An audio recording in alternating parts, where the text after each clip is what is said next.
السلام عليكم ورحمة الله وبركاته.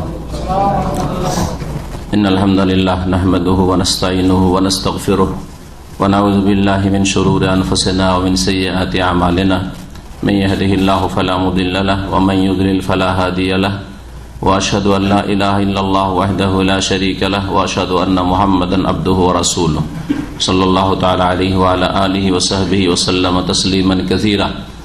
أما بعد فأعوذ بالله من الشيطان الرجيم وعسى أن تكرهوا شيئا وهو خير لكم وعسى أن تحبوا شيئا وهو شر لكم والله يعلم وأنتم لا تعلمون. আল্লাহ পাক রব্বুল আলামিনের প্রশংসা এবং নবী মুহাম্মদ রাসূলুল্লাহ সাল্লাল্লাহু আলাইহি সাল্লামের উপর সালাত ও সালামের পরে আজকের আলোচনা শুরু করছি। সেটা হচ্ছে সালাতুল ইস্তিখারার দ্বিতীয় পর্ব। গতকালকে ইস্তিখারার সালাত বা ইস্তিখারা কল্যাণ কামনার নামাজ সম্পর্কে আলোচনা হয়েছে 1 ঘন্টার, আর আজকে ইনশাআল্লাহ তাআলা 1 ঘন্টা বা তারও কম আলোচনা বাকি যেটা আছে সেই আলোচনাটা আমরা পেশ করার চেষ্টা করব। আল্লাহ পাক যেন তৌফিক দান করেন। আল্লাহ পাক রব্বুল আলামিন ভবিষ্যতের সবকিছু জানেন, যেমন অতীতের জানেন, কিন্তু আমরা ভবিষ্যৎ সম্পর্কে কিছু জানি না। চোখের সামনে যা দেখি যা শুনি ততটাই জানতে পারি। অতীতের যতটা আমাদের নলেজে এসছে ততটাই জানি, আমাদের জ্ঞান কত সীমিত। সুতরাং আল্লাহ পাক রব্বুল আলামিনের কাছে কোনো কাজের উদ্দেশ্য করলে কল্যাণ কামনার জন্য 2 রাকাত সালাত আদায় করা এবং তাতে ইস্তিখারার যে বিশেষ দোয়া রয়েছে সেটি পাঠ করা, সেই দোয়াটি করা, এটি হচ্ছে শরীয়তে সুন্নাত। নবী করিম সাল্লাল্লাহু আলাইহি ওয়াসাল্লামের সাহাবায়ে কেরামদেরকে বড় গুরুত্বের সাথে কোরআন শিক্ষা দেওয়ার মতো করে শিক্ষা। সূরা বাকারার আয়াত নম্বর 216 আল্লাহ পাক ইরশাদ করছেন, ওয়া আসা আন তাকরাহু শাইয়ান, কোনো কিছু কে তোমরা হয়তো অপ্রীতিকর মনে করছো, অপছন্দ করছো, কিন্তু ওয়া হুয়া খায়রুল লাকুম, সেটা তোমাদের জন্য মঙ্গলজনক, উপকারী, কল্যাণকর। ওয়া আসা আন তুহিব্বু শাইয়ান, আর কোনো কিছুকে তোমরা হয়তো পছন্দ করছো, ভালো করছো, ওয়া হুয়া শাররুল লাকুম, কিন্তু সেটা তোমাদের জন্য ক্ষতিকর, তাতে অনিষ্ট রয়েছে। আল্লাহু ইয়ালামু, আল্লাহ সবকিছু জানেন, ওয়া আনতুম লা তা'লামুন, তোমরা জানো না। ইস্তিখারা করে যেটা হয়তো চাইছিলেন করতে, উদ্দেশ্য করছিলেন, আর সেটা হলো না অথবা ব্যর্থ হলেন, যেটা ভাগ্যে জুটছে তাতেই কল্যাণ রয়েছে। বিশেষ করে ইস্তিখারার সালাত আদায় করার পরে যদি কোনো এক কাজের ইচ্ছা করে আপনি যে কাজটা মনে চাইছিলেন সেটা না হয়, জানবেন তাতেই কল্যাণ আছে, আমি জানি না, আল্লাহ জানেন। আর যদি সেই কাজটিতে এগিয়ে যান, আপনি করলেন সেই কাজটি, তাতেও কল্যাণ আছে, যদিও কখনো অপ্রীতিকর হবে না।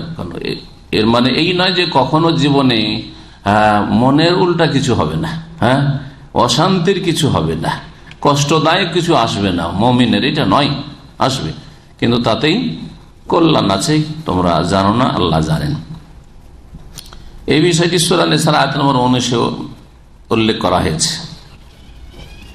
আল্লাহ পাক রব্বুল স্বামী স্ত্রীর সম্পর্ক সম্পর্কে বলতে গিয়ে বলছেন যে নারীদের সাথে সৎ ব্যবহার করো, ভালো আচরণ করো। ফাইন কারিহতুমুহুন্না, যদি কোনো দিক স্ত্রীর পক্ষ থেকে অপছন্দ করো, মনটা খারাপ হয়ে যায়, কোন একটা দিকে নজর দিলে স্ত্রীর সবটা দিক পুরো না, যেমন আপনার সবটা দিক পরিপূর্ণ না। ফাসান তাকরাহু শাইআন, হতে পারে যে কোনো কিছুকে অপছন্দ করছো, অপ্রীতিকর মনে করছো, মনের উল্টা মনে করছো। ওয়াজআলাল্লাহু ফীহি খায়রান কাসীরা, কিন্তু তাতে আল্লাহ পাক বড় কল্যাণ রেখেছেন। শুধু কল্যাণ না, তাতে খায়রান কাসীরা আল্লাহ পাক রেখেছেন। এটা জীবনের প্রতিটি ক্ষেত্রে। তো ইস্তিখারার বিষয়ে কোনো কাজ করতে যাচ্ছেন, ওখানেও এইরকমই কথা মনে রাখবেন। ইস্তিখারা সম্পর্কে যে পয়েন্টটি আজকে শুরু করব সেটা হচ্ছে ইস্তিখারা করার পরে একজন মুসলিমের করণীয় কি। আপনি ইস্তিখারা সালাত আদায় করলেন, দোয়া করলেন, তারপরে এখন কি করবেন?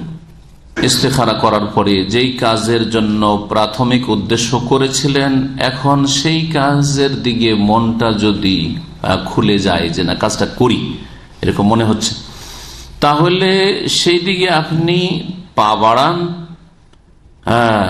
সামনে বাড়েন, আর এই ক্ষেত্রে আর কোনো দ্বিধাদ্বন্দ্ব রাখবেন না, কারণ আল্লাহ পাকের কাছে আপনি ইস্তেখারা করেছেন, যে কাজের উদ্দেশ্য করেছেন, এখন আজম করেন, দৃঢ় সংকল্প হন আর সেই কাজে নেমে পড়েন। তাই বলছেন একজন ইমাম ইবনু জামলাকানি, ইজা সাল্লাল ইনসানু রাকাতাইল ইস্তিখারা লি আমরিন, কোন কাজের উদ্দেশ্যে কোন মানুষ যখন 2 রাকাত সালাত আদায় করে ইস্তিখারার, ফালিয়াফআল বাদাহা মা বাদালাহু, যেটা তার মনে চাইছে সেটা করে ফেলুক, যেটা মনে চাইছে সেটা করে ফেলুক। সাওয়া ইন শারাত নাফসুহু লাহু আমলা, সেটাতে আপনার মনে প্রশস্ততা আসছে যে হ্যাঁ নিশ্চিত এতে করলেন, অথবা আসেই না, কিন্তু আপনি এই কাজটা করব বলে আপনি 2 রাকাত সালাত আদায় করে আল্লাহর কাছে কল্যাণ কামনা করেছেন, যেটা আপনার জন্য ভালো লাগে, আপনি করে ফেলুন। ফাইন্না ফিহিল খায়র, তাতেই কল্যাণ রয়েছে, তাতেই কল্যাণ রয়েছে। তো জরুরি নয় যে কাজটাতে আপনাকে নিশ্চিত হইতে হবে যে এই কাজে আমার সফলতা আছে। এই বিষয়টি আংশিকভাবে এর আগেও আলোচনা এসেছে অন্যান্য আলোচনার সাথে।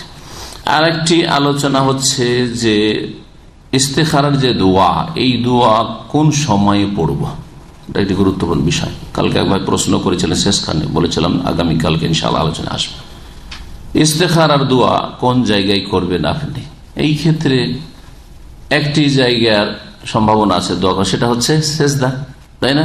সেজদার ভিতরে দোয়া হয়। আর একটি জায়গা হচ্ছে সালাম ফেরার আগে, আত্তাহিয়াত তাশাহুদ এবং সালাত আলান নবী দুরূদ পড়ার পরে। হ্যাঁ, আরেকটি জায়গা আছে, সেটা হচ্ছে সালাম ফেরার পরে। 3টি জায়গার মধ্যে কোন জায়গাটি চয়েস করবেন দোয়া করার জন্য? এই ক্ষেত্রে অধিকাংশ আলামাদের মত দুআউল ইস্তিখারাতে ইয়াকুনু বাদাস সালাম, ইস্তিখারার দোয়া সালাম ফেরার পরে করবে। এটা হচ্ছে অধিকাংশ আইম্মায়ে কিরাম ওলামাদের মত। জাহিরুল হাদিস, হাদিসের বাহ্যিক বাক্যগুলি এটি প্রমাণ করে কি, আন্না দোয়া ইয়াকুনু আকিবা সালাহ, এই ইস্তিখারার দোয়া হবে ইস্তিখারার সালাত শেষ করার পরে। ওয়া হুয়া কাউলুল জমহুর, এটি হচ্ছে অধিকাংশ ওলামাদের মত। ইমাম কুরতুবী রাহমাতুল্লাহ আলাইহি বলেছেন, সুম্মা ইয়াদু বিহাযা দুআ বাদাস সালাম, 2 রাকাত সালাত আদায় করে নেওয়ার পরে এই দোয়া পাঠ করবে সালাম ফিরে, বাদাস সালাম, সালাম ফিরার পরে। এই কথাই বলেছেন ইমাম শাওকানি, এই কথাই বলেছেন ইমাম শাওকানি। দ্বিতীয় আর একটি মত, 3টি ক্ষেত্রে যে বললাম, তো একটি মত ইমাম ইবনে হাজার রাহমাতুল্লাহ আলাইহি বলছেন, বুলুগুল মারাম যে আমাদের এখানে ক্লাস হয়, এই কিতাবের লেখক মুসান্নিফ, তিনি বলছেন যে দোয়া সেজদা তো করা যেতে পারে, সেজদা হচ্ছে দোয়ার ক্ষেত্র, সুতরাং দোয়া সেজদা তো করা যায়। ওয়া আজাজ ইবনে হাজার আদ-দুআ ফি আসনাইস সালাতে ফি সুজুদে, নামাজের ভিতরে সেজদাতেও দোয়া করার অনুমতি তিনি দিয়েছেন। আর অথবা আও বাদা তাশাহুদে, অথবা তাশাহুদের পরে সালাম ফেরার আগেও দোয়া করা যেতে পারে। এই তাহলে 3য় মত কি হলো? সালাম ফেরার আগে। বড় একজন ইমাম শেখুল ইসলাম ইবনে তাইমিয়া রাহমাতুল্লাহ আলাইহি, তার মতের ভালো একটা গুরুত্ব রয়েছে। তিনি বলছেন আন্না দুআ ইয়াকুনু ক্বাবলা সালাম, ইস্তিখারার দোয়া হবে সালাম ফেরার আগে। শেখুল ইসলাম ইবনে তাইমিয়া রাহমাতুল্লাহ আলাইহি সালাফিদের ইমাম, জি, কোরআন সুন্নাহ অনুসারীদের ইমাম। তিনি হাম্বলি পরিবেশে জন্ম নিলেও আর লেখাপড়া করলেও সমস্ত মাযহাব, 4 মাযহাবের অধ্যয়ন করার পরে, স্টাডি করার পরে যেটা কোরআন এবং হাদিসের আলোকে শক্তিশালী বলিষ্ঠ, সেটাকে প্রাধান্য দিয়েছে। এটা হচ্ছে সালাফি মানহাজ। আমি জন্ম যেখানে নিই না কেন, আমি মানবো আল্লাহ পাকের কথা আর তার রাসূল সাল্লাল্লাহু আলাইহি ওয়াসাল্লামের কথা, আর অন্যদের কথা ওই কথাগুলি মানবো যেগুলি আল্লাহ এবং রাসূল সাল্লাল্লাহু আলাইহি ওয়াসাল্লামের কথার কোরআন সুন্নাহর অনুকূলে হবে, সমর্থন পাবে। তবে অনেকে, অধিকাংশ আলেমদের যে ফতোয়াটি, সেটাকে প্রাধান্য দিচ্ছেন। এইরকম যখন 3টি মত রয়েছে, কেউ যদি দোয়া 3 জায়গায় করে তো করা যেতে পারে না? পারে না? করা যেতে পারে। একটি আর মাসলা এর সাথে বলে দিই, এই দোয়া একবার করবেন না 3 বার করবেন? হ্যাঁ, একবার করে নেওয়া যথেষ্ট, কিন্তু 3 বার যদি করে সেটা ভালো। কারণ প্রিয় নবী সাল্লাল্লাহু আলাইহি ওয়াসাল্লাম সম্পর্কে একটি সাধারণ হাদিস রয়েছে, ইজা তাকাল্লামা সালাসান ওয়া ইজা দা সালাসান। নবী সাল্লাল্লাহু যখন কথা বলতেন তো একটি কথা 3 বার রিপিট করতেন, 3 বার করে বলতেন, আর যখন দোয়া করতেন তখন 3 বার করে দোয়া করতেন, 3 বার করে দোয়া করতেন। আপনি যেন চাইছেন একবারে পিড়াপিড়ি করে নিবই, আমি ছাড়বো না। আমাদের ছোট ছেলে মেয়েরা আইসক্রিম খাবো, এই করবো, একবার দুবার বলতে থাকে, এই কর্নিশ যাবো, একবার দুবার বলতে থাকে, আমার ভুরকে কই না, কিন্তু যখন উঠে পড়ে লাগে বারবার বলে, তখন না রে, ও দিতেই হবে, ওর ডিমান্ড পুরা করতে হবে, তাই না? তো এইরকমই আল্লাহ পাক রব্বুল আলামিন কাছে চাওয়ার ক্ষেত্রে বারবার এলহা করা, মানে বারবার করে চাওয়া, না ছোড় হয়ে চাওয়া, ছাড়বো না, নিবো তো ছাড়বো, কেন পাবো না আমি, কেন কবুল হবে না, আমার বাধা কোথায়, আমার মধ্যে বাধা থাকলে আমি বাধা সারাবার চেষ্টা করবো। আপনার মধ্যে বাধা আছে, দোয়া কবুল হচ্ছে না, বাধা দূর করেন। আপনি হারাম খাচ্ছেন, সন্দেহ আছে রিজিকে, সন্দেহ মুক্ত হন আপনি। আপনার দোয়ায় বিদাতি তরিকায় হচ্ছে, অথবা তৌহিদে ভেজাল আছে, শিরকের সংমিশ্রণ আছে, এসব ছাড়েন, ত্যাগ করেন। তাহলে দোয়া কবুল হওয়ার শর্তগুলি পুরো করে দেওয়ার পরে নেবই তো ছাড়বো, এইরকম ভাবে যে দোয়া করেন, তো আল্লাহ পাক রব্বুল আলামিন আপনার অন্তরের অবস্থা দেখে দোয়া কবুল করবেন। সুতরাং 3 বার করে দোয়া করা ভালো এই দোয়ার ক্ষেত্রে। সুতরাং একবার কেউ যদি সেজদাই করে নেয়, একবার যদি তাশাহুদের ভিতরে সালামের আগেখানে করে নেয়, ইবনে তাইমিয়া রাহমাতুল্লাহ মত যেটা, তারপরে সালাম ফেরার পরেও দোয়া করলো, সালাম ফেরার পরেও দোয়া করলো। এই দোয়া করার সময় যেমন অন্যান্য দোয়ার ক্ষেত্রে কিবলামুখী হয়ে দোয়া করা হচ্ছে সুন্নাত মুস্তাহাব, যেমন সালাতের কিবলা হচ্ছে কাবা, তেমন দোয়ারও কিবলা হচ্ছে, যদিও পার্থক্য এই যে সালাত কবুল হবে না কিবলা ছাড়া। ইচ্ছা করে কিবলা ছাড়া উল্টো দিকে যদি ইচ্ছে করে নামাজ পড়েন আপনি বুঝে সুঝে, তাহলে সালাত কবুল হবে না। কিবলামুখী হওয়া শর্ত, দোয়ার জন্য কিবলামুখী হওয়া শর্ত না, কিন্তু কিবলামুখী হওয়া মুস্তাহাব, উত্তম, এতে কোনো সন্দেহ নেই। সুতরাং কিবলামুখী দোয়া করবেন। তাহলে এখান থেকে আরেকটি মাসালা এখানে বলে দেওয়া ভালো, আমাদের দেশে কবর জিয়ারতের বিদাতি তরিকা, সেই বিদাতি তরিকাতে কি আছে, দল বেঁধে যাবে, একা কবর জিয়ারত হয় না। অথচ নবী সাল্লাল্লাহু আলাইহি ওয়াসাল্লাম জিয়ারত করতে একা গেছেন, কাউকে ডাকেন নিজে, চলো ডেকে হেঁকে, গোটা শহরের মানুষকে 10-20 জনকে ডাকো, আর সব মুসল্লিদেরকে বলো যে চলেন কবর জিয়ারতে। এই তরিকাটা আসলে ভুল তরিকা, আমাদের দেশি তরিকা। 2 নম্বর তরিকা, ওখানে গিয়ে জিয়ারতের তরিকা কি, দেখার পরে দোয়া করা। তো দোয়া করলেন, ঠিক আছে, দোয়া করা যায়, কিন্তু দোয়া করার ক্ষেত্রে কি করে, কবরকে চারিদিক থেকে ঘিরে ফেলে, চারিদিক থেকে ঘিরে দোয়া শুরু করে না, করে না? তো চারিদিক থেকে যখন ঘেরবেন, তো কিবলা আর কাবা থাকবে না, কিবলা কবর, মানে কবরটাকে সামনে করে সবাই চারপাশ থেকে দোয়া করছে, সুন্নতের খেলাফ, মুস্তাহাবের খেলাফ। এইভাবে দোয়া করার আদব এটি নয়। সালাম ফিরলেন, সালাম ফেরার পরে ধরে দোয়া করছেন। সালাম ফেরার পরে আমাদের দেশের যারা ফরজ নামাজের পরে এই বিদাতি সম্মিলিত মোনাজাত করে, তারা সালাম ফেরার পরে কোন দিকে মুখ করে দোয়া করে, মুক্তাদিরে তো কিবলার দিকে, কিন্তু ইমাম সাহেব কিবলা থেকে ফিরে একটু ডানে বা বামে কাত হয়ে, এক কথায় কিবলা পেছন দিয়ে করে, কিবলা এইভাবে অথবা এইভাবে কিবলা পেছন দিয়ে করে দোয়া করে, ঠিক না? দোয়ার আদবের খেলাফ কিনা? সম্মিলিত মোনাজাত এক তো বিদআত, তারপরে আদবের খেলাফ, কিবলা পেছন দিয়ে করে দোয়া করা, যেটা ঠিক নয়। তো আপনি ইস্তেখারা দোয়া করার পরে কিবলামুখী হয়েই দোয়া করবেন, যদি সালামের পরে দোয়া করেন, যেটা অধিকাংশ ওলামারা বলছেন। আর একটি মাসলা হচ্ছে, দোয়া হাত উঠিয়ে করবেন না বিনা হাত উঠিয়ে করবেন। যদি সালাতের ভিতরে হয় তাহলে হাত উঠাবেন না, নামাজের ভিতরে যদি সেজদা হয় তো হাত উঠানো প্রশ্নে উঠে না। সালাম ফেরার আগেখানে হয় তো হাত উঠাবেন না। সালাম ফেরার পরে যদি দোয়া করেন তাহলে হাত উঠিয়ে দোয়া করতে পারেন। এই মর্মে ইস্তেখারার ক্ষেত্রে নবী সাল্লাল্লাহু আলাইহি ওয়াসাল্লাম কি বলেছেন এইরকম কোন স্পষ্ট দলিল নেই, তবে সাধারণ দলিল রয়েছে যে কোনো দোয়ার ক্ষেত্রে বিশেষ একটি দোয়া যা নবী সাল্লাল্লাহু আলাইহি ওয়াসাল্লাম করেছেন অথচ হাত উঠাননি, এইরকম ক্ষেত্র নয়। ভালো করে বিষয়টি বুঝেন। দোয়া পড়েছেন রাসূলুল্লাহ সাল্লাল্লাহু আলাইহি ওয়াসাল্লাম কোন এক বিশেষ ক্ষেত্রে, আর ওখানে দোয়া পড়ার সময় হাত উঠাননি, আপনি হাত উঠাতে পারবেন না, আপনি হাত উঠাতে পারবেন না। যেমন বাথরুমে যাওয়ার সময় যেহেতু দোয়া, আল্লাহুম্মা ইন্নী আউযু বিকা, আল্লাহ তোমার কাছে আশ্রয় নিচ্ছি, মিনাল খুবুসি ওয়াল খাবায়েস, নোংরা নিকৃষ্ট জিন, পুরুষ এবং নারী জিন থেকে, এটা তো দোয়া। তো হাত উঠিয়ে দোয়া করবেন কি বেদাত। তো এটা যদি বিদাত হয়, ওই রকমই আজান দেওয়ার পরে ইন্ডিয়া, বাংলাদেশ, পাকিস্তানে বেদাতি মসজিদগুলিতে কি তরিকা আছে, হাত তুলে দোয়া করা। আজানের পরে মুয়াজ্জিনও হাত তুলে দোয়া করে, আর যারা মসজিদে আছে, বসে আছে বা দাঁড়িয়ে আছে, তারাও হাত তুলে দোয়া করে। নবী করিম সাল্লাল্লাহু আলাইহি সাল্লামের জামানায় এই আজানের পরে দোয়া পড়া প্রমাণ রয়েছে, নবী সাল্লাল্লাহু পড়েছেন, সাহাবীরা পড়েছেন, কিন্তু তারা হাত তুলেছেন, তুলেননি। তাহলে আপনি তুলতে পারেন না, তুলতে পারেন না হাত। এইরকমই যে কোনো দোয়ার ক্ষেত্রে, সফরের দোয়া পড়ছেন, আল্লাহুম্মা ইন্না নাসআলুকা ফি সাফারিনা হাযাল বিররা ওয়াত তাকওয়া, সফরে বের হওয়া দোয়া পড়ছেন, দোয়া, কিন্তু হাত তুলে দোয়া করবেন। অমিনাল আমলে মা তারদা, প্লেনে বসে গেছেন, সৌদি এয়ারলাইন্সে বসলে পড়ায়, হ্যাঁ, তো দোয়া করবেন হাত তুলে? না, করবেন না, কারণ নবী সাল্লাল্লাহু আলাইহি ওয়াসাল্লাম হাত তুলে সফরের দোয়া পড়েন নাই। কিন্তু ইস্তেখারার দোয়া শিখেছেন, এই ক্ষেত্রে কোনো প্রমাণ নেই। আর এটা সালাম ফেরার পরের দোয়া, যখন সালাম ফেরার পরের দোয়া, এই ক্ষেত্রে হাত উঠিয়ে দোয়া করতে পারেন, কারণ হাত উঠিয়ে দোয়া করলে আল্লাহ পাক রব্বুল আলামিন খালি হাত ফিরিয়ে দিতে লজ্জা পান, ওই হাদিস এখানে প্রযোজ্য। আর দোয়ার অন্যান্য যে আদব কায়দা রয়েছে, দোয়ার আদবের মধ্যে একটি হচ্ছে উজু অবস্থায় দোয়া করা ভালো, ঠিক না?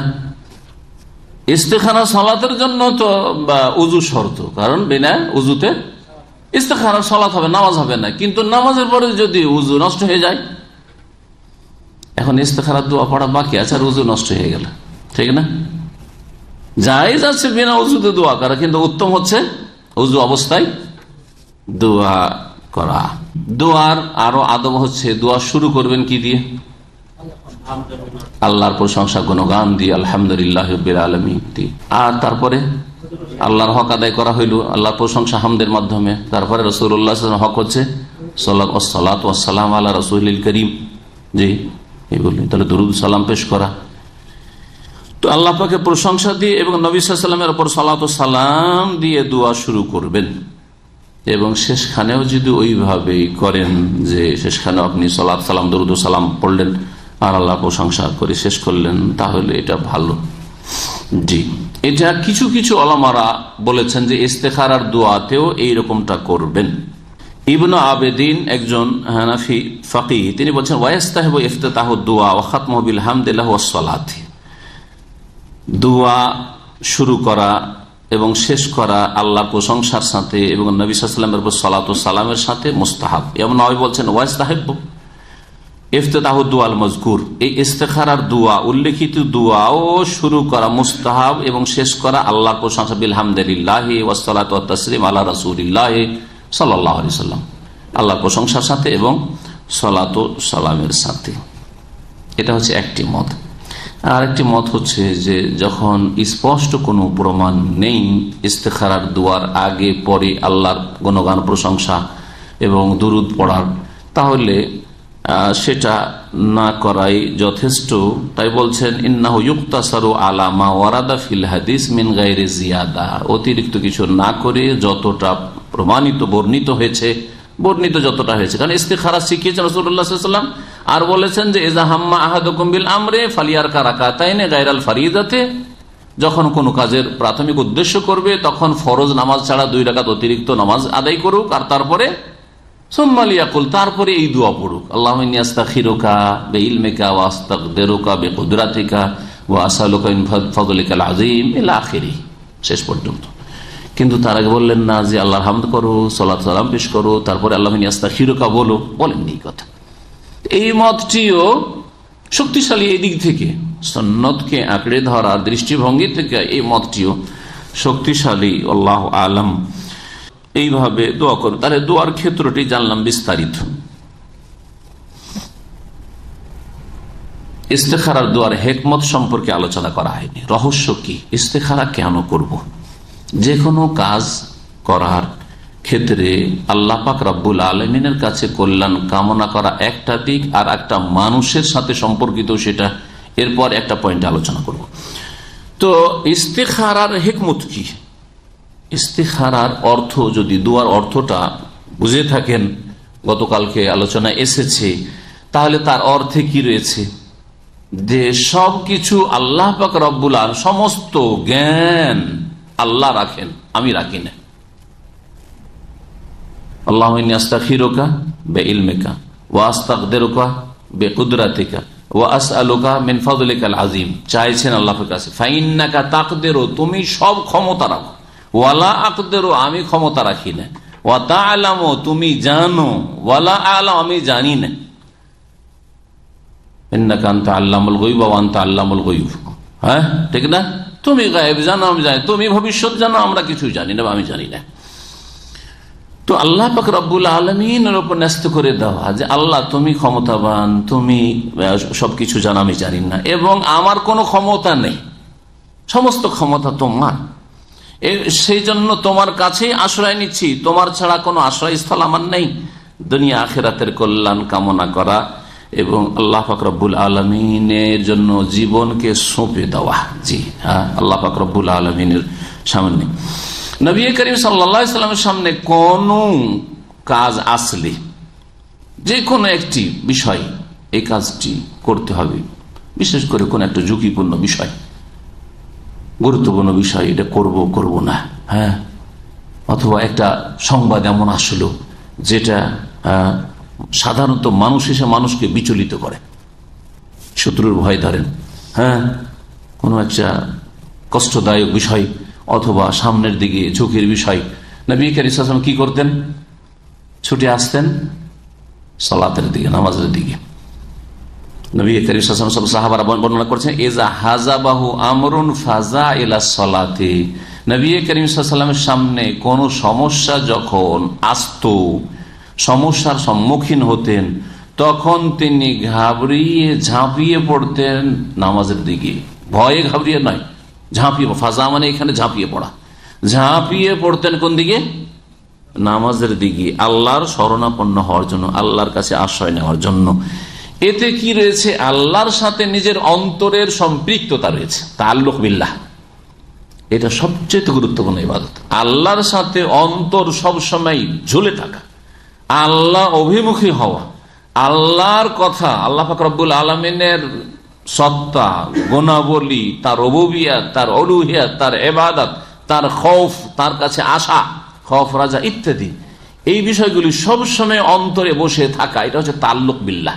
সবসময় আল্লাহর সাথে আপনার সম্পর্ক, জিকির হয় মুখ দিয়ে চলছে, ইবাদত বন্দেগী হয় অঙ্গ প্রত্যঙ্গ দিয়ে চলছে, আর না হলে অন্তরের ইবাদত চলতেই আছে আল্লাহর সাথে অন্তরের সম্পৃক্ততা, তাআল্লুকের মাধ্যমে। এটা হচ্ছে সবচেয়ে বড় ইবাদত। এই ইবাদতটি আপনাকে আগে বাড়াবার চেষ্টা করবে, শক্তিশালী করতে হবে। দুনিয়ার কাজ করছেন কিন্তু অন্তর সবসময় আরো আজিমে আপনার পৌঁছে আছে, সেখানে সম্পর্ক, দুনিয়ার সাথে কোনো সম্পর্ক নেই, পয়সার সাথে অন্তরের কোনো সম্পর্ক নেই, দুনিয়ার মহব্বতের সাথে অন্তরের কোনো সম্পর্ক নেই, আল্লাহর মহব্বতের সাথে সম্পর্ক, মহব্বতুল্লাহ। একটু আগে বলছিলাম যে আল্লাহ পাক রব্বুল আলামিনের কাছে ইস্তিখারা করবেন, তাই না? মানে কল্যাণ কামনা করবেন, আর মানুষের কাছে ইস্তিশারা করবেন। মানুষের কাছে কি করবেন? ইস্তিশারা মানে পরামর্শ চাইবেন। মশওয়ারা থেকে ইস্তিশারা মানে পরামর্শ চাওয়া, এই দুটি কাজ করতে হবে। যে কোনো সিদ্ধান্ত নেওয়ার আগে এই দুটো কাজ করবেন, ইস্তিখারা এবং ইস্তিশারা।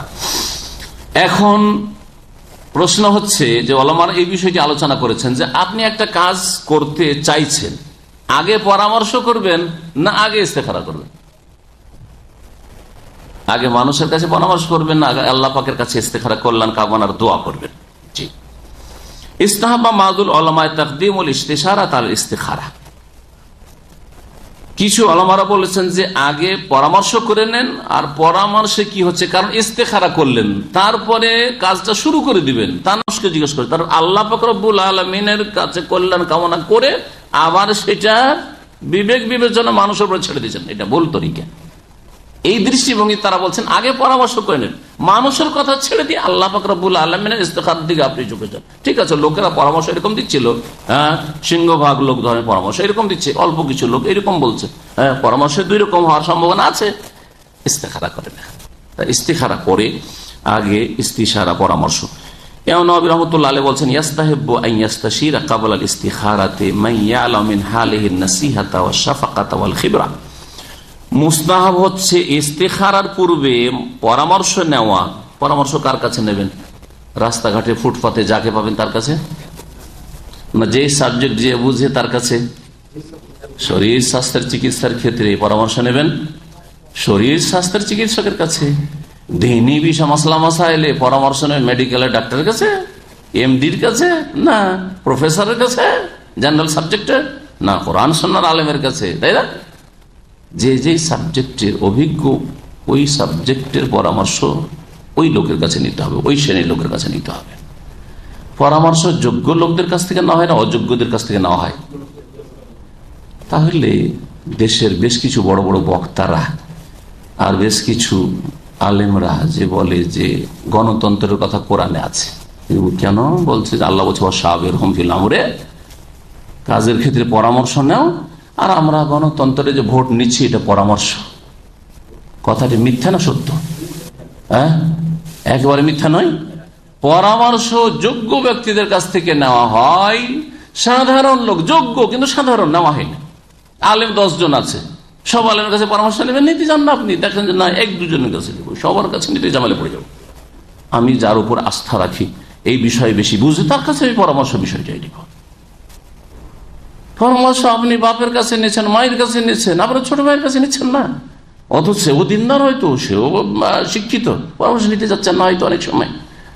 ঠিক আছে, একাধিক লোকের কাছে পরামর্শ নেওয়া যেতে পারে, অসুবিধা নেই, কিন্তু পরামর্শ গণতন্ত্র নয়। এটি একেবারে কোরআনে কারিমের অর্থের বিকৃতি, অপব্যাখ্যা, তাহরিফ। কোরআনে কারিমের তাহরিফে মানবী, তাহরিফে লফজি, শব্দের আর অর্থের 2 রকমের বিকৃতি হয়। ইহুদি নাসারা শব্দেরও বিকৃতি ঘটিয়েছে আর অর্থেরও বিকৃতি অপব্যাখ্যাও করেছে। আর মুসলিম সমাজের কিছু লোকেরা নিজের দুনিয়ার স্বার্থে, অথবা নিজের ভ্রান্ত ধর্মের স্বার্থে, ভ্রান্ত আকীদার স্বার্থে, ভ্রান্ত মানহাজের স্বার্থে তারা কি করেছে, কোরআনে হাদিসের অপব্যাখ্যা করেছে। আমির আনুগত্য মানে দেশের শাসক না, অপব্যাখ্যা দিল, অপব্যাখ্যা করে। আমির মানে আমাদের জামাতের আমির আনুগত্য করা ফরজ। হ্যাঁ, ভুল ব্যাখ্যা, ভুল ব্যাখ্যা। এই ব্যাখ্যা করে মানুষকে গোমরাহ কেন করছেন? ঠিক তেমনি এই গণতন্ত্র হচ্ছে সুরা না, পরামর্শযোগ্য লোকদের কাছ থেকে না। এখানে আমাদের মাশাআল্লাহ যারা দিন শিখতে আসে, অন্তত এদের আল্লাহর ভয় আছে, পরকালে চিন্তা আছে, ঠিক না? তো যোগ্য, কিন্তু সবার কাছে তারপরও পরামর্শ নেব না। নেবেন এইখান থেকে 10-20 জনের কাছে হয়তো পরামর্শ নেবেন, এটা মনে করছেন যে হ্যাঁ এদের কাছ থেকে পরামর্শ নেওয়া যেতে পারে। তাহলে পরামর্শ আল্লাহ নিতে বলেছেন দেশ পরিচালনার ক্ষেত্রে, রাজনীতি, যেটা রাষ্ট্রনীতির ক্ষেত্রে যোগ্য ব্যক্তিদের কাছ থেকে পরামর্শ নিতে হবে যে দেশের শাসন ক্ষমতা কাকে দেওয়া যেতে পারে। গণতন্ত্র নাই যে আল্লাহর দুশ্মন আল্লাহর দোস্ত সমান, হ্যাঁ, শয়তানের বন্ধু আর আল্লাহর বন্ধু সমান না, কখনো সমান না। লা ইয়াস্তাবি আসহাবুন নারি ওয়া আসহাবুল জান্নাহ, জান্নাতি জাহান্নামী কখনো সমান নয়। তাই ইস্তিখারার পূর্বে যে পরামর্শ নেবেন এমন ব্যক্তির কাছ থেকে যে ব্যক্তি হিতাকাঙ্ক্ষী, আপনার যার অবস্থা থেকে জানছেন যে এই ব্যক্তি আমার দরদি হিতাকাঙ্ক্ষী, এই ব্যক্তি আমার সাথে দয়াশীল, এবং অল খিবরা, তার কাছে এই সম্পর্কে এক্সপিরিয়েন্স আছে, অভিজ্ঞতা আছে। অভিজ্ঞতা থাকা যথেষ্ট, অভিজ্ঞতা ঠিক আছে, কিন্তু হিংসুক। ভাই আমি অমুক জায়গায় বিয়ে করতে চাইছি, করব কি? আর এই ভিতর থেকে জ্বলে গেছে, এত সুন্দর ফ্যামিলিতে এত দিনদার মেয়ে পেয়ে যাবে, এত ভালো ঘরে বিয়ে করবে, না না না না না, খবরদার বিয়ে করিয়েন না। মানে করবে না, করবে না। তাহলে বোঝা গেল যে শুধু অভিজ্ঞতা থাকলেই পরামর্শ নেওয়া যায় না, তার সাথে আপনার হিতাকাঙ্ক্ষী হইতে হবে, দরদি হইতে হবে, আপনজন আপনার জন্য ওইটাই পছন্দ করে যেটা নিজের জন্য পছন্দ করে। আপনাকে ভাঙিয়ে দিল, আপনার বিবাহটা হইতে দিল না, আর ছেলের প্রস্তাব দিয়ে দিল। করছে এগুলো আমাদের দেশে। হ্যাঁ, নিজেই বিয়ে করে বসলো। হ্যাঁ, যদি ওই রকম বিবাহের প্রয়োজন থাকে তার নিজেই বিবাহ করে বসলো। তাহলে পরামর্শ নিতে হবে ওই রকম ব্যক্তি, তার সাথে সাথে দিনদার, ওয়াসে কবি দিন ওমারিফাতি, দিনদার আল্লাহ ভীরুর কাছে পরামর্শ নিতে হবে। আল্লাহ বলছেন ওয়াশাবিরহুম ফিল আমর। কোরআনে কারিমে পরামর্শের কথা 2টি আয়াতে বলা হয়েছে। এই আয়াতে বলা হয়েছে, আর একটি আয়াত সূরা শুরা, একটি সূরার নামই হচ্ছে পরামর্শ, শুরা, ও আমরুহুম শুরা বাইনাহুম। কিন্তু ওলামারা বলেছেন যে পরামর্শ আর ইস্তেখারা এই দুটোর আগে পিছে করার ক্ষেত্রে জায়েজ আছে। কেউ যদি ইস্তেখারা আগে করে নেয় পরে পরামর্শ করো, তাও জায়েজ আছে। ওয়াল আমরু ফি হাযা ওয়াসিউন, কোনো অসুবিধা নেই। ইন কাদ্দামাল ইস্তিশারাত আলাল ইস্তিখারা ফাহাসান, আগে পরামর্শ করে পরে ইস্তেখারা করলো, ভালো কথা। ওয়াইন কাদ্দামাল ইস্তেখারা, আগে ইস্তেখারা করে পরে লোকজনকে জিজ্ঞেস করলো, আপনজনদেরকে, তাতেও কোনো অসুবিধা নেই। উদ্দেশ্য হচ্ছে দুটোই হইতে হবে, শুধু ইস্তেখারা নয় আর শুধু পরামর্শ না। ইস্তেখারাও করবেন আর ইস্তেশারা পরামর্শ নেবেন। কালা ইবনুল কাইয়িম, ইবনুল কাইয়িম রাহিমাহুল্লাহ বলছেন, ওয়াকানা শাইখুল ইসলাম ইবনে তাইমিয়া, তার খাস ওস্তাদ শাইখুল ইসলাম ইবনে তাইমিয়া রাহিমাহুল্লাহ বলতেন, মা নাদিমা মান ইস্তাখারাল খালিক, যেই ব্যক্তি স্রষ্টার কাছে পরামর্শ নিল সে কখনো লজ্জিত অনুতপ্ত হয় না। ওয়াশাওয়ার আল মখলুকিন, এবং মখলুক আল্লাহর সৃষ্টির কাছে যেই ব্যক্তি মশওয়ারা পরামর্শ নিল সে কখনো লজ্জিত অনুতপ্ত হয় না। ওয়াসাবাতা ফিল আমরি বাফি আমরিহি, কোনো কাজ করার ক্ষেত্রে স্থিরতা অবলম্বন করলো, সুস্থ মস্তিষ্কে ঠান্ডা মেজাজে সিদ্ধান্ত নিল, সে কখনো লজ্জিত হয় না। হুট করে লাফিয়ে ওঠে, এই করার সেই করো, লজ্জিত অনুতপ্ত হইতে হবে, এরকম নয়। স্থিরতার সাথে সুস্থ মস্তিষ্ক ঠান্ডা মেজাজে চিন্তা করুন। আল ওয়াবিলু সাইয়্যিব ইবনুল কাইয়িমের কিতাব রয়েছে, পৃষ্ঠা 175। আর একটি মাসলা, সেটা হচ্ছে ইস্তেখারা আর যে সালাত আদায় করবেন সেটা নিষিদ্ধ সময়গুলিতে করা যাবে কিনা। নিষিদ্ধ সময় কয়টি? চলেন বিস্তারিত একটু করলে পাঁচটি বাদে তিনটেই করেন। হ্যাঁ, তিনটা সহজে বুঝে। একটা হচ্ছে আসর পর থেকে শুরু করে মাগরিব পর্যন্ত, তার মধ্যে সূর্য ডুবার সময়টাও। হ্যাঁ, আর একটা হচ্ছে ফজর সালাতের পরে সূর্য ওঠা পর্যন্ত। আর একটা হচ্ছে ঠিক দুপুরবেলা। হ্যাঁ, এই সময়গুলি হচ্ছে আওকাতে মাকরুহা, অপছন্দনীয় অক্ত, নফল সালাত আদায় করতে বিনা কারণে এমনি এমনি নফল পড়বেন নবী করিম সাল্লাল্লাহু আলাইহি ওয়াসাল্লাম নিষেধ করেছেন। এই সময়গুলি তো নফল সালাত আদায় করতে হবে। কারণগত যদি সালাত হয়, যেমন তাহিয়াতুল মসজিদ কারণগত নামাজ, জানাজার নামাজ, তাজা নামাজ, তাহলে অসুবিধা নেই। এই নিষিদ্ধ সময় ইস্তেখারা করা যাবে কিনা, মানে ইস্তেখারার সালাত আদায় করা যাবে কিনা। যারা মনে করেছে এটা তো নফল নামাজ, তারা বলছে না, ইস্তেখারা করা যাবে না। ইস্তেখারা নফল নামাজ কেন পড়বেন আসর পরে আপনি? ইস্তেখারা নামাজ কেন পড়বেন ফজর পরে আপনি? কিন্তু যারা বলছে এটা কারণগত নামাজ, হঠাৎ করে অনেক সময় সিদ্ধান্ত এক্ষুনি নিতে হবে আমাকে, হঠাৎ করে আপনার সামনে আসলে যে এই কাজটি এখনই কি করতে হবে, হঠাৎ করে খবর পেলেন দেশে আব্বা অসুস্থ, এখন আমাকে এক্ষুনি সিদ্ধান্ত নিতে হবে যে যাবো কি যাবো না, সময় নেই। মা ইন্তেকাল করেছেন, কয়েক ঘন্টার মধ্যে দাফন হয়ে যাবে, এক্ষুনি সিদ্ধান্ত আমাকে নিতে হবে। আর সেটা হচ্ছে ফজরের পরের সময় অথবা আসর পরের সময়। বলছেন না মাগরিব হোক তারপরে তার ইস্তেখারা করবো নাকি? না না না না, মোটেই না। তাহলে এটা কারণগত সালাত। যখন জাতুল আসবাব কারণগত সালাত, তাহলে ইস্তেখার আর সালাত নিষিদ্ধ সময়গুলিতে বা অপছন্দনীয় সময়গুলিতে আদায় করা যাবে। জাহেরুল হাদিস, বাহ্যিক হাদিসে বলা হয়েছে যখন এজা হাম্মা, যখন ইচ্ছা করবে বলা হয়েছে, তাই না? তো যখন বোধহয় নিষিদ্ধ সময়গুলিও সামিল রয়েছে। প্রমাণ করে বাহ্যিক হাদিস যে ইয়াদুল্লু আলা সালাতে হাতাইনি রাকাতাইনি হাত্তা ফি আওকাতিন, নিষিদ্ধ সময় এই দুই রাকাত সালাত আদায় করা যাবে। লা সিয়ামা ইযা কানাল আমরুল মুস্তাখার লাহু ইয়াফুত, যে বিষয়ে ইস্তেখারা করতে যাচ্ছেন সেই সময়টা হাতছাড়া হয়ে যাবে। এখনই আপনাকে বলছে যে তুমি বিয়ে করবে কি করবে না, এই মেয়েটাকে বলো, এখনই বলতে হবে। নিষিদ্ধ সময় তো আমাকে সময় দেন 2 ঘন্টা, বলছেন না না এখনই তোমাকে 5 মিনিট সময় দিলাম, ঠিক না? আমার সাথে শরীক হয়ে ব্যবসা করবেন কি করবেন এখনই বলেন, না হলে আরেকজন পার্টনার রেডি আছে। হয় কি হয় না? ও ক্ষেত্রে হইতে পারে এরকম। তো বিশেষ করে যদি দেখা যায় যে সময় সংকীর্ণ, তখন কোনো অসুবিধা নেই। নিষিদ্ধ সময় পার করার জন্য অপেক্ষা করব, এটা অসম্ভব, পার করার কোনো সময় নেই। কিন্তু বিভিন্ন মজহাবের অনুসারীরা বা মজহাবের কিতাবগুলিতে, ফিকার কিতাবে নিষেধ করা হয়েছে। কিন্তু যারা নিষেধ করেছেন এই সময়গুলিতে সালাত আদায় করার, আমার আলোচনা থেকে বুঝতে পারলেন যে তাদের দলিল ওই রকম শক্তিশালী নয়, যদিও মজহাবের অনুসারীরা তাই করেছে। আপনার ইস্তেখারার দোয়া করার পরে আপনার দোয়া কবুল হইল কি হইল না, এটা বোঝার কোনো আলামত আছে, লক্ষণ আছে? একটি আমার পয়েন্ট হচ্ছে আলামতুল কবুল। গতকালকেও বলেছি, সে তার একটি হচ্ছে যে ইনশিরাহুস সাদর, মনটা আপনার খোলা এখন, যে না করিয়ে ফেলি, এটা একটা লক্ষণ। তারপরে মনের শান্তি, যেদিকে বাড়ছি আমি মনের প্রশান্তির সাথে, আমার কোনো টেনশন নেই যে করছি কি হবে না হবে, না, স্বতঃস্ফূর্ত ভাবে কাজটা করতে যাচ্ছেন আপনি, ভালো লাগছে করতে আপনাকে, মনটা খুশি লাগছে, সুরুর খুশি লাগছে করতে। ফাইনলাম ইয়াজহার লাহু শাই, কিন্তু ইস্তেখারা সালাত আদায় করার পরে এগুলো কিছুই মনে হয় না, আর কিছুই লাগে না, করবো তাও যেন মন বাড়ছে না, করবো না ওই দিকেও যাচ্ছে না মনটা, দিশে হারা। ফাকাদ কাল উলামা রাহিমাহুল্লাহ লাহু আন ইউঈদ আল ইস্তিখারাতা মাররাতান ওয়া সানিয়াতান ওয়া সালিসাতান ওয়া হাকাযা, তাহলে বারবার ইস্তেখারা করুন। এই বিষয়টা গতকালকে আলোচনা হয়েছে যে ইস্তেখারা একাধিক দিন, 1 দিন, 5 দিন, 7 দিন, আরো বেশি, জোড় বেজোড়, 1 মাস অসুবিধা নেই, বিষয়টি আলোচনা এসছে, করতে পারেন। কেউ কেউ সাথে গিয়ে থেমে গেছেন, যারা 7 দিনে থেমে গেছেন তারা দলিলে পেশ করেছেন কোন হাদিসটি? ইবনে সুন্নির আমল ইয়াউমুল লাইলার হাদিস, গতকালকে যে বলেছিলাম আনাস রাদিয়াল্লাহু তাআলা থেকে বর্ণিত, কিন্তু হাদিসটির সনদ ওয়াহিন জিদ্দান, গতকালকে বলেছি আজকে বলছি সেটি অত্যন্ত দুর্বল হাদিস। এই জন্য 7 দিন না, তার বেশিও করা যেতে পারে, তার কমে 2-3 দিন করলেন, 2-3 বার করলেন, সেটাই আপনার জন্য যথেষ্ট মনে হচ্ছে, যথেষ্ট। মহিলাদের ইস্তেখারা আলোচনার প্রয়োজন আছে না নেই? একজন তো বলতে পারে যে মহিলার আবার আলোচনা আলাদা কি দরকার, পুরুষের যেমন ইস্তেখারা মহিলারও ইস্তেখারা, ঠিক না? কিন্তু পুরুষরা গোটা মাস ধরে ইস্তেখারা করতে পারে, মহিলারা মাসে এক সপ্তাহ ইস্তেখারা সালাত আদায় করতে পারবে না।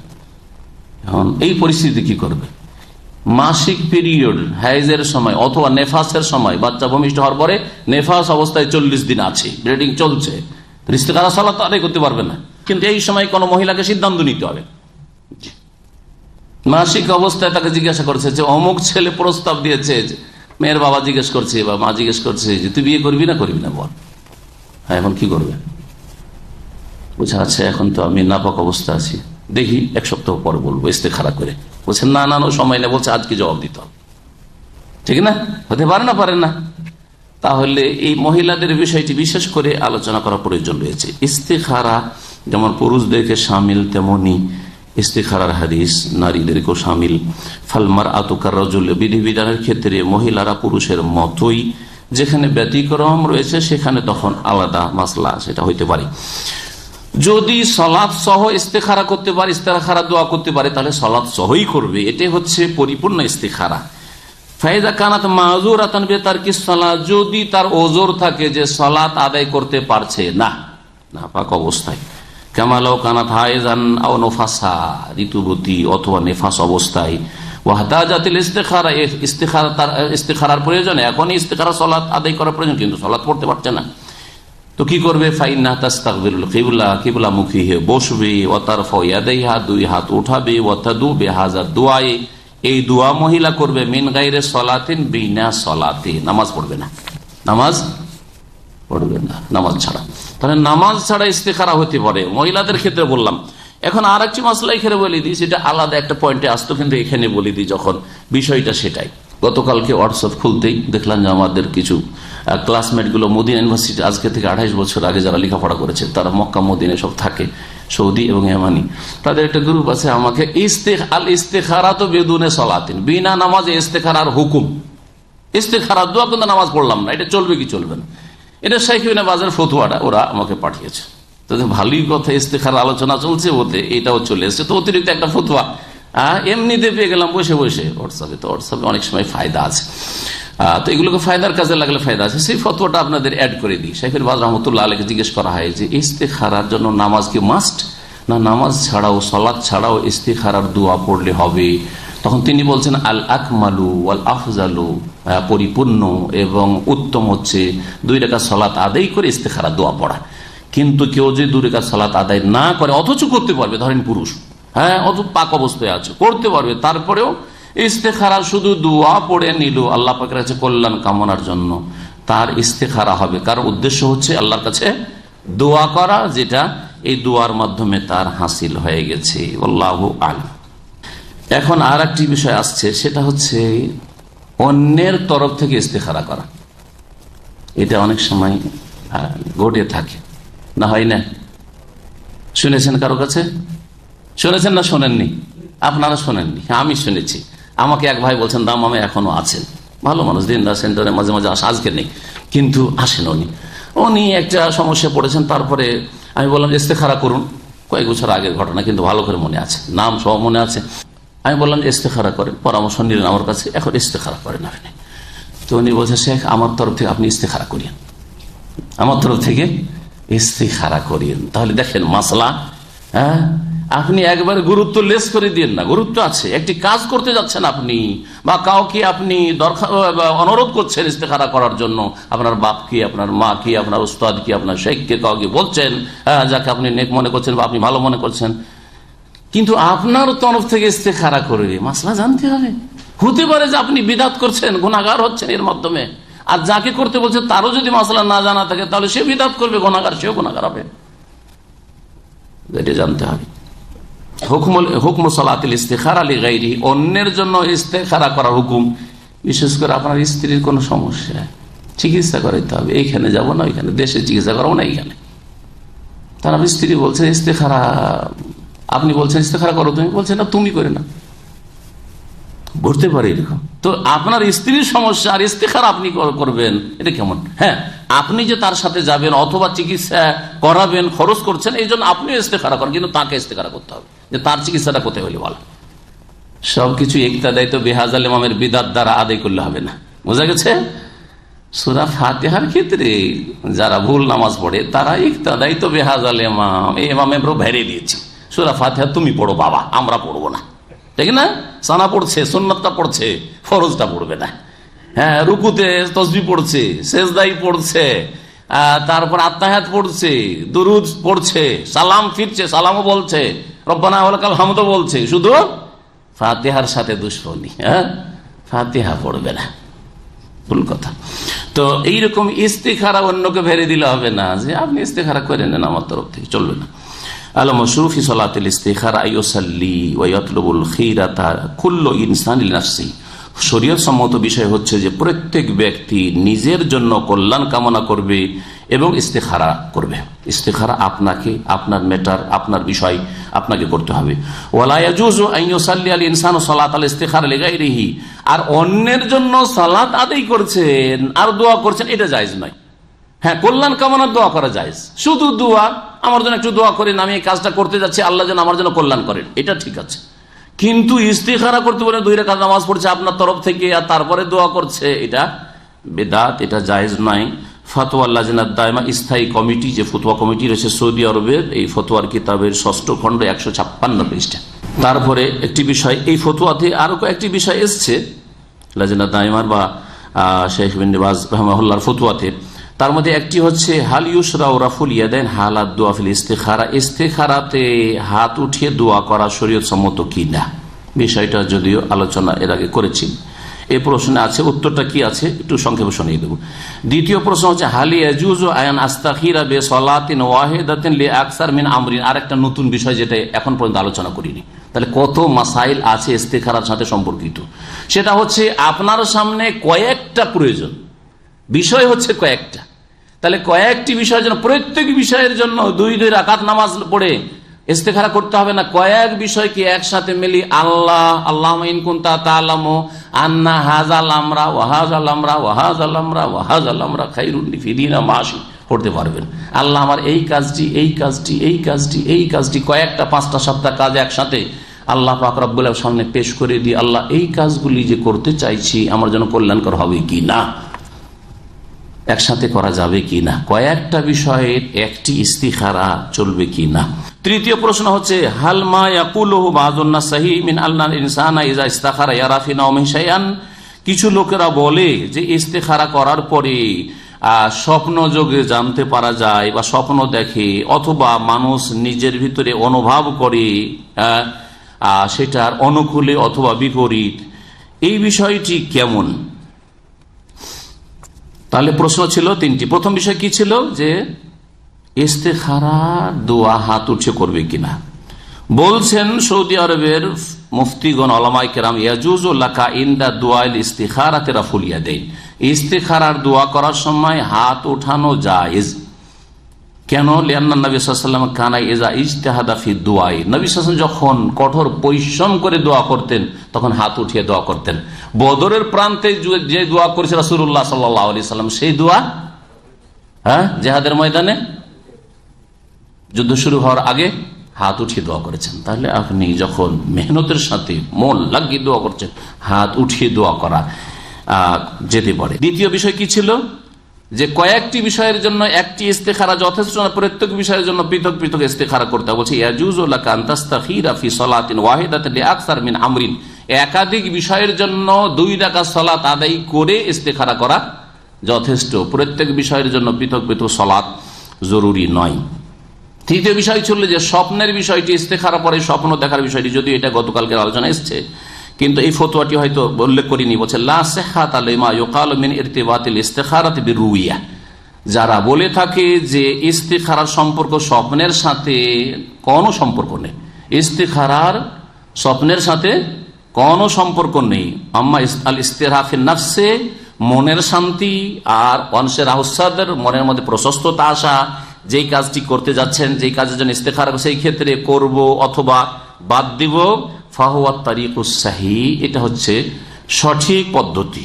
ইস্তেখারার দোয়া করে নেওয়ার পরে মন চাইলে লেগে যান যে মনে করেছিলেন করব, অথবা যদি মনে বলে যে না বাদ দিই তো বাদ দিয়ে দেন, এটা হচ্ছে সঠিক তরিকা। এই ফতোয়া হচ্ছে লাজনা দায়মার ফতোয়া, ষষ্ঠ ওই খণ্ড 156 পৃষ্ঠা। ফতোয়া দিয়েছেন শেখ আব্দুল আজিজ বিন আবদুল্লাহ বিন বাজ, বিগত মুফতি রাহিমাহুল্লাহ, এবং বর্তমান মুফতি শেখ আব্দুল আজিজ আলী শেখ, আর অন্যান্য ফোকাহারা বা ওলামারা রয়েছেন। আজকে মোটামুটি ইস্তেখারা সম্পর্কে আলোচনা সম্পূর্ণ হয়েছে। ইস্তেখারা সম্পর্কে কোনো যদি প্রশ্ন থাকে আগে বলেন। ইস্তেখারা করার জন্য 3 মসজিদ, এক মসজিদে যেতে হবে না, এরকম না, না এই বুঝলাম। যেমন এতেকাফ করার জন্য যাওয়া ভালো, এতেকাফ 3 মসজিদে করা উত্তম, মসজিদ হারাম, মসজিদ নববী, বাইতুল মুকাদ্দাস। কিন্তু ইস্তেখারার জন্য বাইতুল্লাহ গিয়ে ইস্তেখারা করব না, যেখানে আছেন সেখানে ইস্তেখারা করবেন, যেখানে আছেন। বরং ইস্তেখারা নামাজ হচ্ছে সুন্নত নফল নামাজ, বাড়িতে করলে বেশি ভালো, মসজিদে না করে বাড়িতে। যত গোপনে, যত লুকিয়ে করবেন তত তাতে খুলুসিয়াত আসবে, তত সেটা লোক দেখানো মুক্ত, রিয়া মুক্ত হবে। এই দোয়াটি বাংলায় চলবে না। খাস দোয়া যেগুলি বাংলায়, আল্লাহুম্মা ইন্নী আউযু বিকা মিনাল খুবসি ওয়াল খাবাইস, বাংলায় চলবে। আচ্ছা, বাথরুম থেকে বেরিয়ে গোফরানাকা না বলে আল্লাহ তোমার কাছে ক্ষমা চাই, চলবে? বিবি সাহেবার কাছে যাওয়ার সময় দোয়া পড়েন না, ওই দোয়াটা বাংলায় চলবে? চলবে না। যেগুলি খাস খাস দোয়া রয়েছে সেগুলি বাংলায় চলবে না। কিন্তু আম দোয়া করছেন আপনি, সেটা বাংলায় চলবে। সাধারণ দোয়া করছেন, আল্লাহ আমাদের গুনাহ খাতা মাফ করে দাও, আলোচনা শেষে, এটা সাধারণ দোয়া। জি, এটা কোনো দোয়ায় মাসুর, এই জায়গায় বিশেষ কোনো দোয়া আছে পড়ার, এরকম কোনো সুন্নতি দোয়া নেই। সুতরাং আম দোয়া বাংলায় করছি, ঠিক আছে। কিন্তু খাস দোয়া, যেমন দোয়াই কোনো বাংলায় চলবে না, দোয়াই কোনো বাংলায় চলবে না। কিন্তু এমন দোয়া যেটা আপনার প্রয়োজন এখন চাইতে হচ্ছে, এই বিষয়টি, এটা হচ্ছে আপনার সাধারণ দোয়া, ওইটা আপনার ভাষায় চলবে, আপনার ভাষায় চলবে। জি, এক ভাই প্রশ্ন করেছেন যে এখানে খুতবার শেষে কিবলার উল্টো দিকে হয়ে দোয়া করা হয়, এই জন্য করা হয় যে খুতবার সময় শ্রোতা যারা মসজিদের মুসল্লি, তাদেরকে সামনে করে বক্তব্য চলছে, ওই সময় দোয়া করার জন্য কিবলামুখী হওয়া সম্ভব নয়, কিবলামুখী হওয়া সম্ভব না। এই ক্ষেত্রে এই জন্য কিবলামুখী হয়ে দোয়া করা ওয়াজিব নয়, বলেছি মুস্তাহাব। আমার কথা হয়তো বুঝেননি, অথবা বুঝলেও তারপরে প্রশ্ন করেছেন। কিবলামুখী হয়ে দোয়া করা কি মুস্তাহাব। নামাজের জন্য কিবলা শর্ত বলেছি, আর দোয়ার জন্য কিবলা মুস্তাহাব, ভালো বলেছি, উত্তম বলেছি। জি, যখন আপনি কিবলামুখী হতে পারবেন তখন কিবলামুখী হয়ে দোয়া করুন। এখন আলোচনা আপনাদের এখানে করলাম, আর শেষখানে আল্লাহ আমাদের গুনাহ খাতা যেন মাফ করে দেন, তো এই জন্য আমি আবার এইদিকে মুখ করে দেখে দৃষ্টিকটু লাগবে নাকি, ঠিক না? সুতরাং এই ক্ষেত্রে ব্যাপারটা অন্যরকম। আর যদি আপনার এই এতরাজটা এই জন্য হয়ে থাকে, বা প্রশ্ন এই জন্য হয়ে থাকে যে আমাদের দেশে ইমাম সাহেবেরা যে মুক্তাদির দিকে মুখ করে দোয়া করছে, প্রথম কথাই দোয়াই বিদআত। এই সম্মিলিত দোয়া বা ফরজ নামাজের পরে সম্মিলিত না হয় একা একা 5 ওয়াক্ত দোয়া করা, এটাও বিদআত। নবী সাল্লাল্লাহু আলাইহি ওয়াসাল্লাম জিন্দেগিতে কখনো করেননি, একাও করেনি, সম্মিলিত করেননি। এরকম করে একা সালাম ফেরার পরে দোয়া করছেন নিয়মিত 5 ওয়াক্ত, অথবা সম্মিলিত জীবনে একবার করেছেন, কখনো করেননি। কোন একটি দলিল নেই। জি হ্যাঁ, সুতরাং শুরুতেই এটা বিদআত, আর তারপরে আদবের খেলাফে দোয়া। এই জন্য বললাম নামাজের পরে দোয়া কবুল হয়, দোয়া কবুল হওয়ার জায়গা। তো নামাজের পরে কি আছে, দোবরা করলে সালাত, নামাজের পেছন দিকে। আর নামাজের পেছন কোনটা? আমার পেছন দিকে। আমার পেছন আমার শরীরে লেগে আছে, এইটাও কাপড়টাও, আর আমার পেছন দিকে এইটাও, বোঝা গেছে? তার নামাজের পেছনে মানে সালামের আগেও হইতে পারে এই হাদিসের অর্থ, আর সালামের পরেও হইতে পারে। নবী সাল্লাল্লাহু আলাইহি ওয়াসাল্লাম থেকে সালামের আগে দোয়া করা প্রমাণিত রয়েছে। ফাজতাহিদু ফি দুআ, দোয়ায় মেহনত করো, বা ওয়ালিয়াতাখাইয়ার মিনাল মাসআলাতি মা শাআ, যখন আত্তাহিয়াত পড়া হয়ে গেল, দুরুদ পড়া হয়ে গেল, তখন যা ইচ্ছা হয় তাই তুমি চয়ন করো দোয়া। এটা সালামের আগের কথা। এই জন্য নামাজের শেষে দোয়া কবুল হয় মানে সালাম ফেরার পরে কথা ক্লিয়ার নেই, এটা একদল বুঝেছেন। কিন্তু এটাও তো আমার বোঝার অধিকার আছে যেটা সালামের আগেই, আর সালামের আগে পর্যন্ত আল্লাহর সাথে কিন্তু চুপি সারে কথা হয়। কারণ নবী সাল্লাল্লাহু আলাইহি ওয়াসাল্লাম হাদিস কি রয়েছে, ইন্নাল মুসাল্লি ইযা সাল্লা, মুসল্লি যতক্ষণ নামাজ আদায় করে সলাতে থাকে, ইউনাজি রব্বাহু, ততক্ষণ তার রবের সাথে মালিকের সাথে মোনাজাত করে। তো মোনাজাত আসলে নামাজের ভিতরে আসসালামু আলাইকুম ওয়া রাহমাতুল্লাহ, আসসালামু আলাইকুম ওয়া রাহমাতুল্লাহ যেমনই করে দিলেন আল্লাহর সাথে কথা শেষ, মোনাজাত শেষ। এখন যে ভুল ত্রুটি হয়েছে নামাজের ভিতরে আমার বাহ্যিক অথবা আভ্যন্তরীণ জিকির আজকার দোয়া ইত্যাদিতে হয়তো কিছু ঘাটতি, আমার ঘাটতি যতই আল্লাহ পাকের জিকির আজকার করি, ইবাদত করি, নামাজ পড়ি, ত্রুটি আছে, সেজন্য ঘাটতি পড়ে যেন জিকির আজকার তসবিহ তাহলিল। এখন আর দোয়ার ক্ষেত্র না, এটা হচ্ছে জিকির আজকারের ক্ষেত্র। আসল দোয়ার জায়গা হচ্ছে সালামের আগে অথবা সিজদার ভিতরে। জি,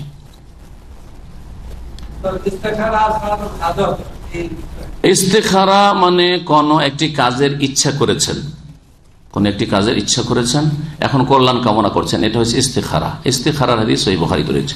আর সালাতুল হাজাত বলে যেটা প্রসিদ্ধ নামাজ, কোন একটা প্রয়োজনে নামাজ পড়া, এই মর্মে যে হাদিসটি, যখন কোন একটা প্রয়োজন হবে, আমার প্রয়োজন এখন কোন জিনিসের প্রয়োজন, বাসা একটা খুঁজছি আমি, বাসার প্রয়োজন, আল্লাহ আমার জন্য একটা বাসার ব্যবস্থা করে দাও, এখানে ইস্তেখারা কথাটি প্রযোজ্য না। তখন হাজাত, আমার প্রয়োজন, এটা হাজাত মানে প্রয়োজন। তো এই ক্ষেত্রে, জি এই ক্ষেত্রে, অথবা চাকরি নেই, কফিল খুঁজছেন ট্রান্সফার হওয়ার জন্য, নাকলেকে পালার জন্য কফিল, নতুন কফিল খুঁজছেন, হাজা, সালাতুল হাজা। এই ক্ষেত্রে সালাতুল হাজা বলে যে হাদিসটি রয়েছে, সেই হাদিসই সহি নয়, কিন্তু আম হাদিস রয়েছে, সেটা এখনই শোনার কিছুক্ষণ আগে, এজা হাজাবাহ আমরুন, নবী সাল্লাল্লাহু আলাইহি ওয়াসাল্লাম সামনে যখন কোনো সমস্যা আসতো তখনই ফাজা ইলা সালাতে, নামাজের দিকে ছুটে আসতেন। সুতরাং আপনার এখন বাসা প্রয়োজন, এটা একটা সমস্যা, অথবা আপনার এখন একজন কফিল প্রয়োজন, অথবা একটা চাকরি, কফিল আছে কিন্তু চাকরি প্রয়োজন, তাহলে এই সময় নামাজ পড়ে ওয়াস্তাইনু বিস-সাবরি ওয়াস-সালাহ, কোরআনের এই আম দলিলের উপর আমল করে যে সাহায্য কামনা করো সালাতের মাধ্যমে, নামাজ পড়ে, এবং ধৈর্যের সাথে, যে এক্ষুনি হইতে হবে, আজকে হইতে হবে নয়। তো এই আয়াত এবং হাদিসের উপর আমল করে আপনি যে কোনো প্রয়োজনে নামাজ যদি পড়েন অসুবিধা নেই। কিন্তু সালাতুল হাজাত বলে যে হাদিসটি মর্মে রয়েছে, সেই হাদিসটি যঈফ, দুর্বল, আল্লাহু আ'লাম। ঠিক আছে, সাল্লাল্লাহু আলা নবিয়িনা মুহাম্মদ ওয়া আলা আলিহি ওয়া সাহবিহি আজমাইন। সুবহানাকাল্লাহুম্মা ওয়া বিহামদিকা আশহাদু আল্লা ইলাহা ইল্লা আনতা আস্তাগফিরুকা ওয়া আতুবু ইলাইক।